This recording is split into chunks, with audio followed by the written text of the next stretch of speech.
काल रात्री भाजपच्या कोर कमिटीची बैठक झाली, काय अजेंडा होता बैठकीचा? साधारणतः लोकसभेचं विषगेशन झाल्यानंतर त्या विषगेशनातून ज्या उणिवा आहेत, जो खोटा प्रचार झाला किंवा ज्या पद्धतीने या निवडणुकीमध्ये सीटांचं अंतर आपलं थोडं महाविकास आघाडीपेक्षा जास्त राहिलं की सीटा कमी आल्यात आपल्या, या संदर्भात चर्चा झाली.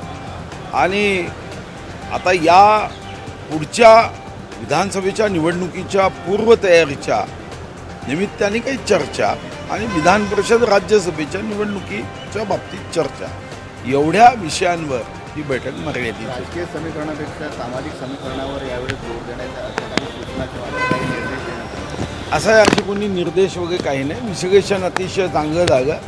विषगेशनानंतर राज्याच्या प्रगतीसाठी महायुतीचं सरकार येणं हे महाराष्ट्राच्या जनतेच्या हितासाठी आवश्यक आहे आणि त्या दृष्टीने जो प्रयत्न म्हणून असेल त्यावर चर्चा.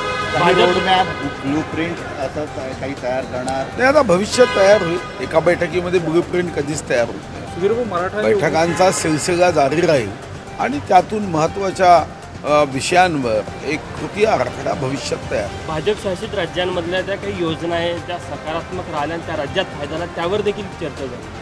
आपण कसं अंमल असं आहे, आता त्यावर चर्चा झाली नाही.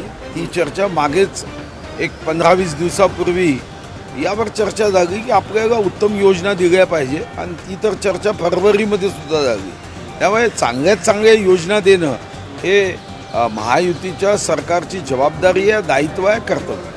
हो, मराठा आणि ओबीसी संघर्ष सध्या वाढतो आहे. काल या पद्धतीनं आता दोन्ही नेत्यांकडून एकेरी भाषेचा वापर केला जातो. सरकार म्हणून सरकारसाठी चिंताजनक नाही. हे महाराष्ट्रासाठीच निश्चितपणे याचं विचारमंथन करावं लागेल की जातीमध्ये तेढ होणं, समूहामध्ये अशा पद्धतीने दुरावा निर्माण होणं हे तर तुमच्यासाठी चिंतेचं आहे, आमच्याहीसाठी चिंतेचं आहे आणि राज्यासाठी चिंतेचं आहे. हा काही पक्षीय राजकारणाचा भाग असू शकत नाही. जी समरसता महाराष्ट्रामध्ये आहे, छत्रपती शिवाजी महाराजांपासून आपण 18 पगड जातीच्या संदर्भामध्ये भाष्य करतो.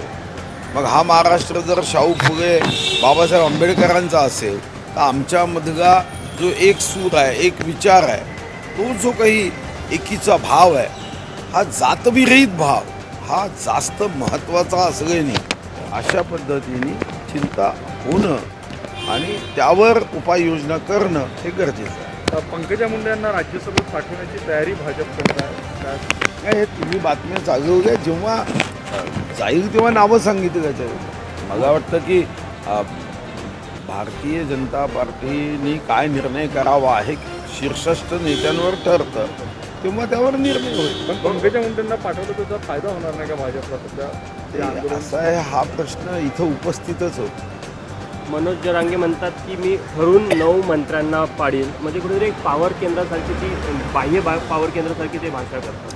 नाही, ठीक आहे, त्यांची भाषा जी आहे ती त्यांना आरक्षण त्यांच्या ठरवलेलं आरक्षण त्यांना प्राप्त व्हावं आणि म्हणून ते कधी अशा शब्दांचा उपयोग करत असतील. यापेक्षा याकडे काही जास्त प्रतिक्रिया द्यावी असं मला वाटतं.